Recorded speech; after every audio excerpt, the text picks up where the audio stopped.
మీ జీవిత ప్రయాణంలో మీరు ఆందోళన పడుతున్నారా?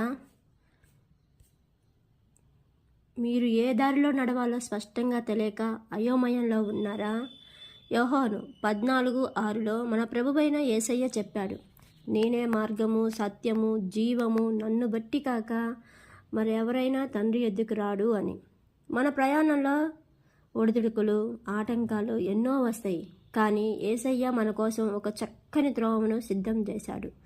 యెషయా 30:21 చెబుతుంది, ఇదే మార్గము, దీనిలోనే నడువుడి అని నీ చెవులకు ఒక మాట వినును. మీరు అడుగు పెడుతున్న ప్రతి దశలో ఆయనకు లోబడండి.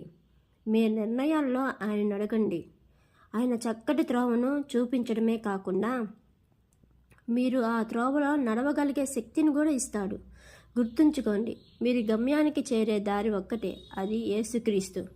ఆ త్రోవలో నడవండి, నిమిషం ఆయనతోనే ఉండండి. మీ జీవితం ఆశీర్వదించబడుతుంది. మీ జీవితంలో వెలుగుగా మారాలని ప్రార్థిస్తున్నా.